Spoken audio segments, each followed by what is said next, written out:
دەمباش بینەرین هێژا سلااو و ڕێژ جستدیên dengê Amerîka li Washingtona paytext bixîratnawe dikim dê xelekeke nû jê bernama heftreng û gereke nû di navbexçê çand û hunera rengîn de.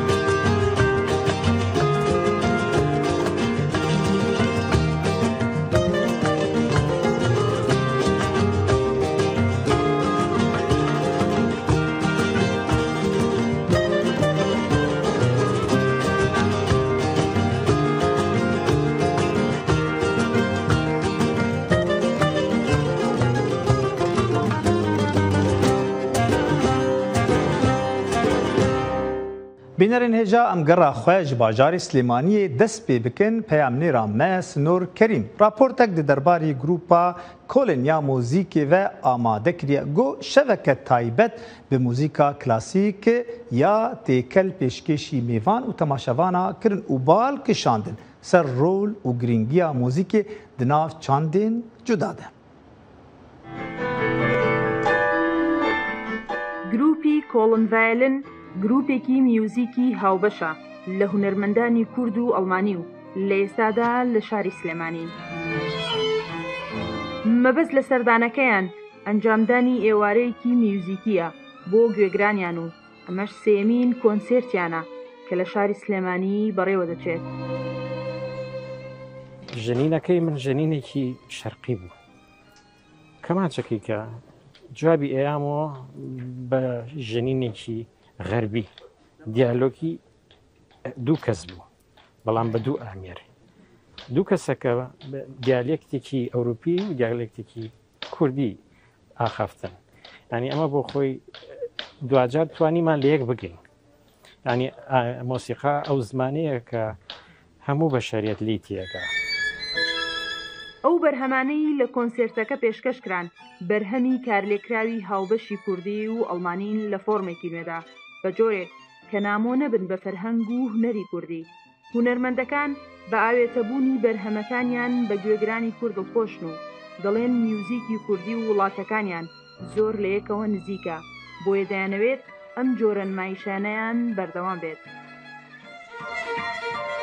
Ich bin in Suleimania in Kurdistan zum dritten Mal jetzt. بۆ سێم جار مە بێمە سلێمانی زۆر دڵخۆشم بە هاتن و ژمارەیەکی زۆر هاوڕێم هەیە لێرە. حەزم لە میوزیکی کوردیە چونکە لەگەڵ میوزیکی بولگاری زۆر لە یەکەوە نزیکن. Es gibt viel gemeinsame Sachen. Und ich bin erstes Mal überhaupt یەکەم جارە بێمە وڵاتێکی بەم شێوەیە بەڵام هەست بە ئاسوودەیی دەکەم کە پێشتر لە وڵاتەکانی تردا هەستم پێ نەکردووە و دووبارە ئەمەوێ بێمەوە بۆ ئەم کۆنسێرتە زۆر دڵخۆشم و سوپاس بۆ ئەو میێوانداریە و ئەمەوێ هاتنەکانم بەردەوام بێت. هونەرمەندانی گروپی کۆڵنڤایلن لەسەر ئەرکی دامەزراوەی کەریمی ئەلەکە هاتوونەتە شاری سلێمانی. سنور کەریم دەنگی ئەمریکا سلێمانی.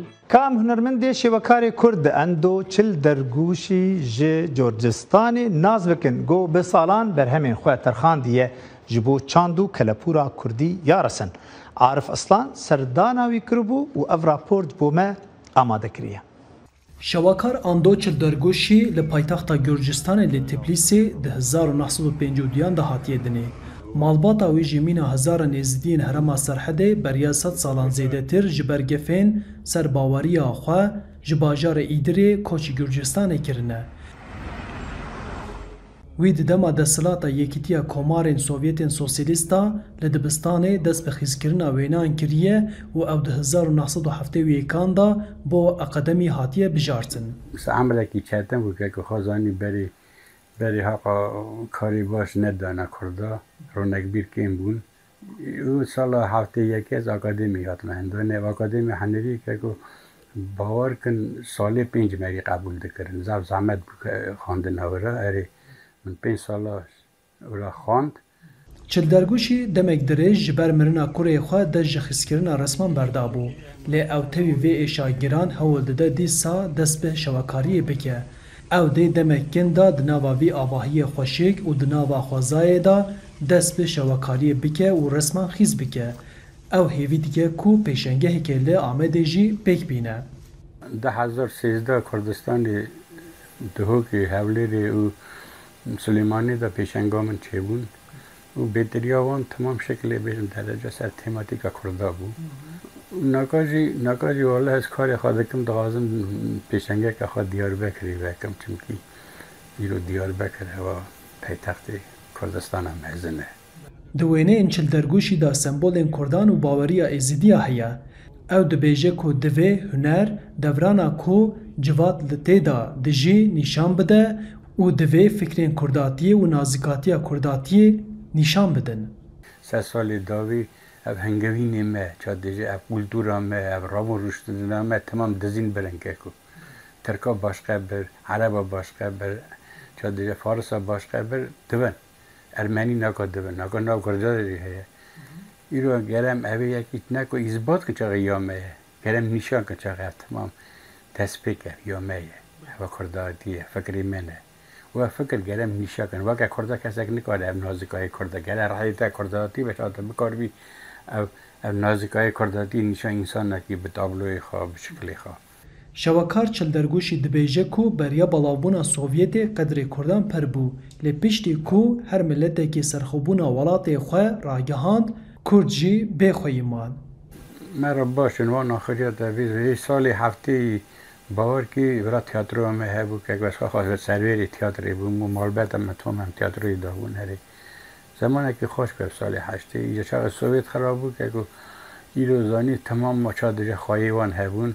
Dixwazî Ermenî, dixwazî Azerî Kurdistanê wan herekî xweliya me em bûne dîwarê lapî nemiskê çûha ser me re banza.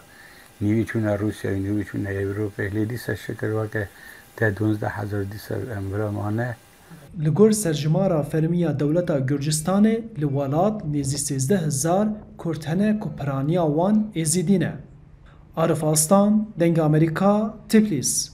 Li bajarê Helepçe jî şeveke taybet bê xwendina helbestê li dar ket got ji aliyê jinên Kurd hate li dar xistin û xwendin jî bi rengekî balkêş û cêwaz bû got jinên Kurda bi hevdû re ew helbest dixwendin. Agahiyên zêdetir di raporta Ferhan Hewramanî de ye. ئێوارەیەکە و خانمان و پیاوانی هەڵەبجە بە دیار پەیوە شێعریەکانی خانمانی هەولێرەوە دانیشتوون.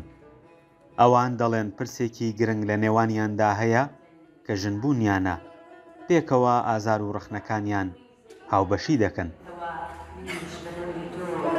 ڕوان بە شعری ژن و شعری پیاونیە ئەدەبی جیاکاری ئەوە جیاکاریەکە لە ئەدەب هەیە ئەو بڕوان بۆ جیاکارێنی لە ئەدەب مە هەمومان مرۆڤین هەمومان لەوانەیە پرسێکی نەتەوەی پرسێکی مرۆڤایەتی پرسێکی نیشتیمانی پرسێکی تەنانەت سیاسیش بێتن دەمان ورژێنی لەسەر کۆسپەی دەرگا پەنجە بە زەنگەوە دڵ تنگ تنگ هەزارە دەکەم لەو دەما لەسەر جۆلانەی چاوەڕوانی خانمانی هەولێر لەسەر بانگێشتی خانمانی هەڵەبجە هاتبوون وە خۆیان دەڵێن دەمانەوێت ئەو پەیوەندیە ژنان و کۆمەڵایەتی کە هەمان بووە زیندوی بکەینەوە. دیارە پەیوەندیەکی بەهێز لە نێوان شاری هەولێر و هەڵەبجەی خۆشەویستە هەیە لە سەبارەت بەم مێژینەیە پێمان باش بوو پەیوەندیەکە زیندوو بکەینەوە دیارە بۆ خۆتان نەزانن پەیوەندی کۆمەڵایەتەکان زۆر دوورکەوتوێتەوە. ژن حەزەکانی کۆ دەکاتەوە و لەسەر عەربانی تابۆیی بەدەستەیەک فەخوری دەیگۆڕێت. خانمانی هەولێر دەڵێن کاتی ئەوە هاتووە ژنان بەگشتی لە کوردستاندا یەکدەنگ بن و پشتیوانی لە گرفتە هاوبەشەکانمان بکەین. ژنانی کوردستان هەموو یەک حانەتیان هەیە پێویستە ئەمە یەکگرتوو بین لە هەر هەڵەبجە بیتن هەولێر بیتن شارێکی سلێمانی بی هەر چێت دەربیتن ژنەکان دەبی یەکگرتوو بن و ڕاو بۆ چوونی خۆیان بگۆڕنەوە هەتا بتانی هاوکاری یەکدەری بکەین. ژن وەک ڕەگەزی مێینە لە تەواوی کوردستان لەبەرەوەی ئێمە هەمومان زادە یەک کولتورین کە کولتوری کوردەواریە معاناتی هاوبەشمان هەیە بەڵام لێرە و لەوێ جیاوازیەکانیش ئەبینرێن ئەویش بە پێی ئەو شوێنە جوگرافیە و هەڵکەوتەی جوگرافی پێکاتی کۆمەڵایەتی شوێنەکە ئێستا هەڵەبجە جیاوازتر لە ناوچەکانی تری کوردستانە لە ڕووی ئەو معاناتەی کە ژن هەیەی معانات کەمترە بەڵام بە کۆی گشتی ئێمە ئەگەر باسی بکەین کۆمەڵی معاناتی هاوبەشمان هەیە و کۆمەڵێک گرفتی هاوبەشمان هەیە وەکو ژنان. ئەم پێکەوە بوونەی خانمانی هەولێر و هەڵەبجە بڕیارە بەردەوامی هەبێت. لە قۆناغی ئایندەدا ژنانی هەڵەبجەش دەچنە هەولێر و چەند چالاکیێکی هونەری و ئەدەبی ڕێک دەخەن. فەرحان هەورامانی، دەنگی ئەمریکا، هەڵەبجە. لێ قامشلۆکە ئەڤینێژی وێنەگرێ جوان محسن غاوی کاری بوو زۆرە لاشێ خوێ و ڕەوشا گۆ تێدەیە ببە و بێ کامێراخوا وێنەیەن باڵکێش بکشینە. تەڤی گۆ ئەو خودی پێویستیەن تایبەتە. نها بوویە نمونا سەرکەفتنێ و ئافراندنێ ژێ هەڤالێن دەردۆراخوا. زانا عومەر بۆمە ئەڤ راپۆرت لە دەرباری محسندە ئامادە کریە. ئاستەنگیە لاش نابە ڕێگر لەبەر پێکئانینا خەونان. بڤان گوتنان محسنێ 16 ساڵی هەموو سینۆرên ئاستەنگیێ دەرباسکردنە و ژیانە خوا بەردەوام دکە. سر مشروعي خشغولين كتوثيق أعداد توثيق أشخاص ذوي احتياجات الخاصة ركا حياتي وجيانا وتشلو بردوام دكن وتش مواهبي وهني وتشكاري دكن بكاميريا خوا وينيان دكشينة وتشيروكان بلغة دكا بروجيا محسن يا سركا بلغة كرنا تشيروكين سركفتي ين خودين بيدوين تايبتا افجي وركشوبكا يا پرورديا وينگريه محسن چيروكا سركفتنا خو بگلك كسان ر پار بدكه رستيم قالك تشتا زحمه من ديتن جعليا خوندنه وجعليا تصوير ده از مصور فوتوغرافي ما جعليا تصوير ده دستبيك زحمتي سر مهبو براشتنا كاميرا براشتنا معدات كاميرا هوارين ويجي بوي كيف خوشن وجبو وان محسن دبا نمونيا كارو كارينه ام هر روج دم خوا بهافرة قدينن افده صالن ام هوالن و ام آلیکاریا هفدکن بکوتناوی او راستی گلک آستنگیان هاتیه لی پشگریا مالباتاوی و کسین دردوراوی هشتیه گوان آستنگیان لدو خواه بهیله و جیانا خواه بردوام بکه اعاقه دماجی ده اعاقه ندلاش ده اشخاصی ذو احتیاجات خاصه کارن هر تشتی بکن اشخاص كتفكير كي كلكي عميق بالباوهية كارن حرج تبكن واعاقه جسدي بشاوى ناسا كنا بزن زانا عمر دنجي امريكا قامشلو ایل ابیلیتیز تفگرکه بو پشتوانیا کسین خودان پیوستین تایبت بکه و برهمن وان و هنراوان پیشی خلکی بکه گو کاربن هنراخواه تفلی جواتی بکن و رنگ کی نوبدن جیانا خو کاب هفدوره لوی راپورتی تماشا بکن.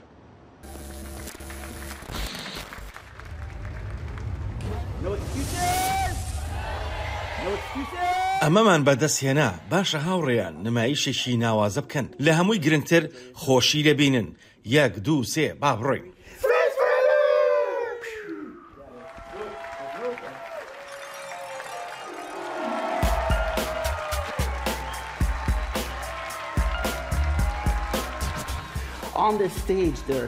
لەسەر شانۆ حەو سەماکار هەن کە نوێنەرایەتی 6 وڵاتی جیاواز دەکەن و توانایەکی سەرسوڕهێنەریان هەیە. ئێمە یەک پەیامی سادەمان هەیە کە یارمەتی داوین لە زاڵبوون بەسەر زۆرێک لە ساتە قورسەکان لە ژیانماندا.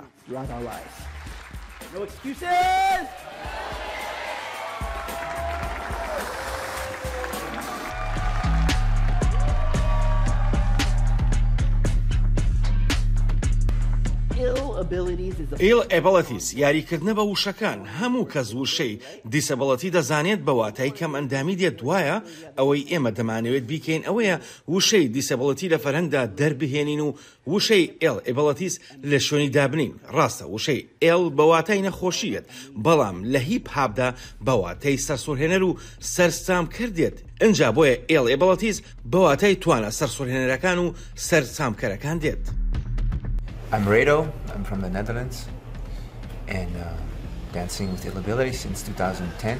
من ریدۆم خەڵکی هۆڵەندام و لە ساڵی 2002 لەگەڵ ئێل ئەبڵتیز سەماکەم. ئاڵنگاری من ئەوەیە هەر لە زگماکیەوە قۆڵی ڕاستم کورتترە لە چەپم و دەستی ڕاستیشم تەنها 2 پەنجەم هەیە و هەروەها دەستی چەپم تەنها 3 پەنجەم هەیە لە بری 5 پەنجە.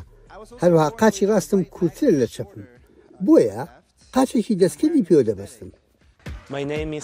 من ناوم سێرگیۆ دەیڤید میراندا کەرڤەخاڵ ناساوم با چیچۆی سەماکار بیبۆی لە چیلیەوە هاتووم زۆر کەسی بیرکەسێک لەوێ هەند هەموو ڕۆژێک هەوڵیان دەدا شەڕم پێ بفرۆشن و چەندین جار بە دێوەزمەند ناویان دەبردم هەوڵیان دەدا حەز بە کەمی بکەم بەڵام خۆشبەختانە من پاڵەوانێکم هەبوو ئەویش دایکمە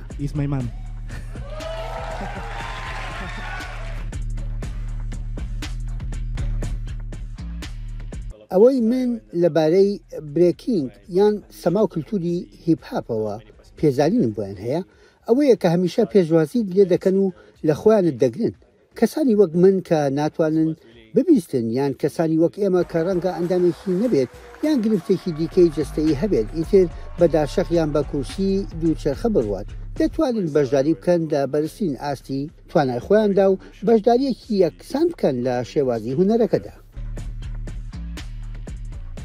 پێرنینیا بە زمانی پرتوگالی واتە قاچ کورد من هەر لە زگماکیەوە قاچێکی چەپم کورد بوو لە ساڵی 2008 دەستم بە سەماکردن کردووە ئەمەش بەڕاستی بۆ من باش بوو بۆ پەرەپێدانی شێوازەکەم و پەرەپێدانی دۆخی خۆم و جەستەم تاوەکو بزانم چەندە توانام هەیە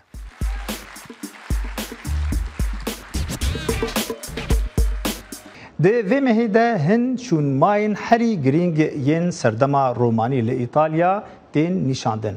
Got roniyê dide ser huner û afirandina wê serdema dîrokî hem li İtalya hem li seranserî cîhanê jî. Karbidestên Îtalî bi harîkariya Wezareta Rewşenbîriya İtalya û yêkeya parastina mîratên keltûrî helmetek pêk anî bo vegerandina şînwarên keltûrî bi mebesta şerê dijî qaçaxçiyetiya keresteyên hunerî.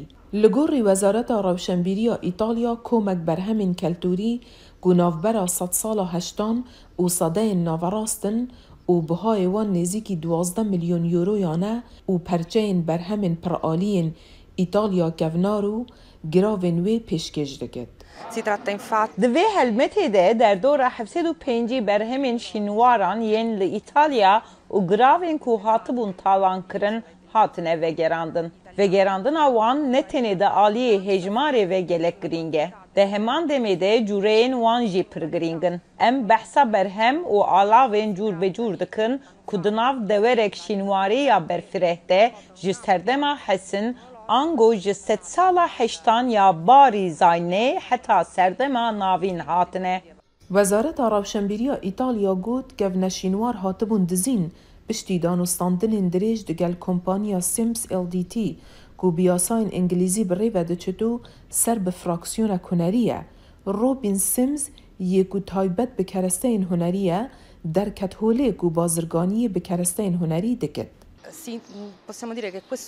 Em dikarin bibêjin ku ev vegerandin yan jî ev destkefte beşek ji riyek 30 salî ye ku hişt İtalya ji nû ve mîrateya xwe ya belavbûyî û windabûyî bi dest bixe. Ev bi taybetî rêgezek girîng û bi bandor e ku bi parastina şert û mercên destî re derbas dibe.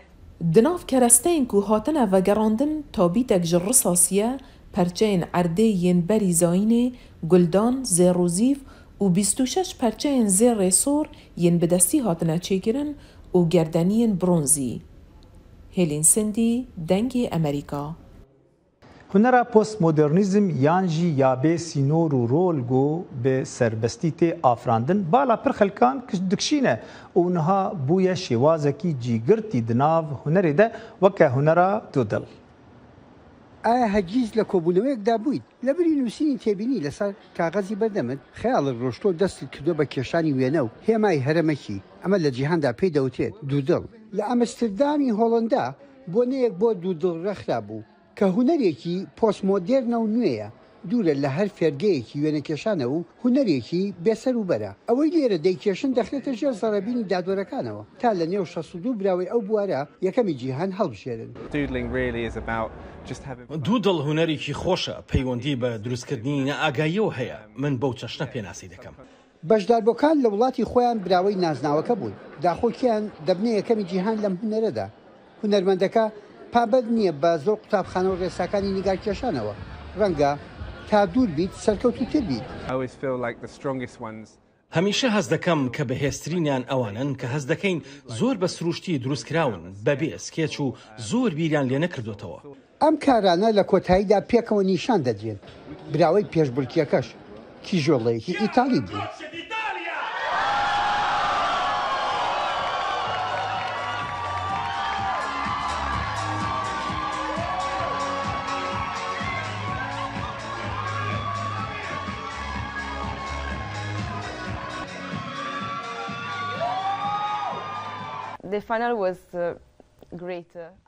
کۆتاییەکەی زۆر باش بوو، خەڵکێکی زۆرم لێرە ناسی، بڕۆم نەدەکرد کە من براوەکە بم، چونکە زۆر کەسی بەتوانە بەشداریان کردبوو. ئەم کێبڵکێ جیهانیە زیاتر لە 120,000 کەس بەشداریان تیا کردبوو. ڕێکخرانی بۆنەکە دەڵێن بۆ چوونە ناو پێشبڕکێکە تەنها داوای یەک شتیان لە بەشداربووەکان کردووە. ڕێگە بدەن، خەیاڵتان بڕوات و قەڵەم بخەنە سەر کاغەز و دوودڵ بکێشن. یحیا بەرزنجی دەنگی ئەمریکا. پروین û Nurşîn Salih di xuşkên Kurdên Sûriyene got li Herêma Kurdistanê dijîn ji dil stranên xwe dibêjin got beşek ji êş û hesretên xwe di wan de diyar dikin ka em li çîroka wan temaşe bikin.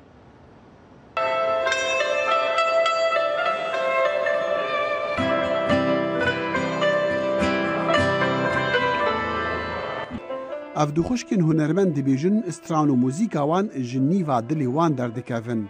Ew beşeke ji derd û êşên wan dîtîn di 12 salên şerê navxweyê Sûriya de.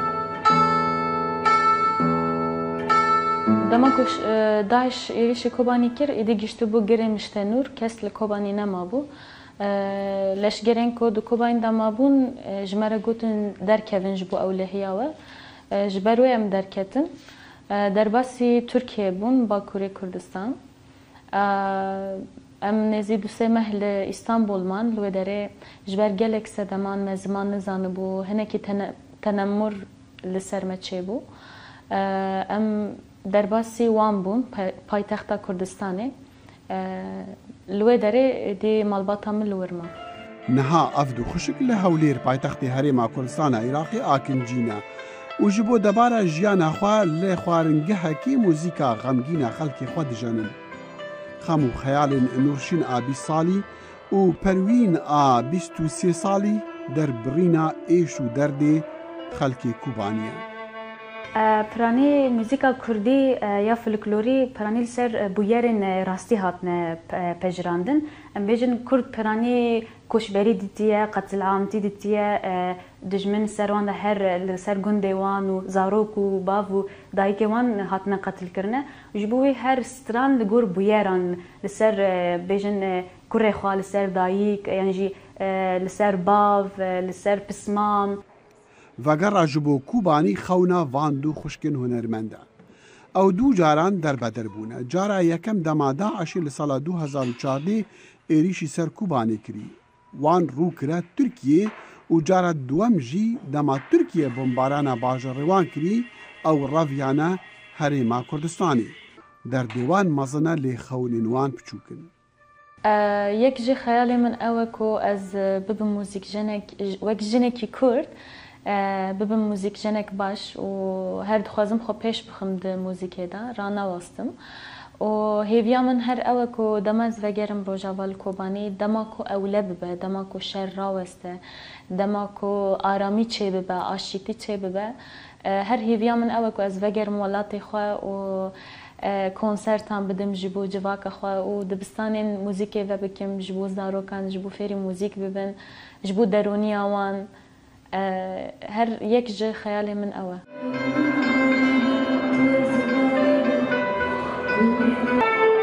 Dema tu guhê xwe bidî van du xuşkên hunermend, tu ê hez dikî ku mûzîk û stranên wan beşekî jiyan û giyanê wa ye. Dayika me ji me re behs dikir, digot demê hûn bebek bûn biçûk bûn min kincê we li we dikir, min tiştê we dikir, min her bi stran we mezin kir. Bavên min jî wisa her di nav malê de ji dayika me re stran digot, tembûr lê dixe, stran ji me re digot, ji Nurşînê re li ser navê Nurşînê stran digot. Her em di nav malê de li ser stranên Kurdî mezin bûn. Bi dengê dayika xwe û ya bavê xwe. دەماکو دەربازی هەرێما کوردستانی دەبوون لەسەر سنوور سەربازên سووری جوان خواست موزیکی جوان ڕە بژەنن و ئەگەر نەبدلێوان بوو ئەو دێ ئامورên wan دەستەسەر بکن. نورشین دەبێژە گریاوان بە موزیکی ڕا li wê rojê qet jî bîra wan naçe. Dexîlê Şemo dengê Amerîka. Mozexana Niştimanî ya avakirinê li Washingtona paytext pêşengeheke dûm û dirêj vekiriye bi navê Brick City got avahiyên wê pêşengehê piraniya wan bi kabên rengîn û balkêşin. Mozexaneya Niştimanî ya avakirinê li Washingtona paytext میوانان کیفخۆش dike bi pêşangeheke nû ya bi navê Brick City ku têda mînakên balkêşên avakirinê li cîhanê bi kapikên Lego tên afirandin. Ev pêşangeh keyf û şahiya lîstikê dîne, lê dîmenek avakirinê ji seranserî cîhanê jî dîne. Pêşangeh modelên Lego yên avahiyên nimûneyî ve dihewîne. Di nav de jî Kolosyoma Romayê, Stadyuma Londonê, avahiya Empire State, Katedraiya San Basil, Qesra Buckingham û gelekên din. Nêzîkî 250,000 perçeyên Lego ji bo çêkirina nêzîkî 40 modelan hatine bikaranîn. Em geştan li avahiyên her parzemîneka cîhanê dikin. Mirov dikare hinekî din li ser tiştên ku nêzîkî malê ne û tiştên ku dûr in fêr bibe. Li pişt min cihekî lîstikê yê balkêş heye ku zarok û mezin dikarin tiştekî ecêb û tevahiya Washingtona paytext çê bikin. Avakirina bê Legoyan herdem beşek bû ji jiyana hunermendê Brîtanî Warren Ellismore. Lê ew dibêje wî ew di sala 2012 de kir kar ji xwe re. Dema ku London mêvandariya Olimpiyadan dikir, wî îlham ji werzişê girt û tevahiya gundê Olimpiyadê ji kapikên Lego afirand. Her Krîsmisekê, her rojbûnekê, her bûneyekê dema ji min dipirsîn ka çi diyarî dixwazim, min her gav digot Lego. Ew tişteke ku pêtirî çend salan e bi min raye. Ez bawer dikim ku ew ê hetayê bi min re bimîne. Pêşangeha Brick City dê li Mozexaneya Niştimaniya avakirinê heta buhara sala 2025 ji bo xelkê vekirî bimîne. Raporta Maxim Moskalkov, Salih Demîcer, Dengê Amerîka. Bînerên hêja li vir em giştin dawiya gera xwe di nav bexçê çand û hunera rengîn de hetanî xelekeke din û gereke din her şad û bextewar bin.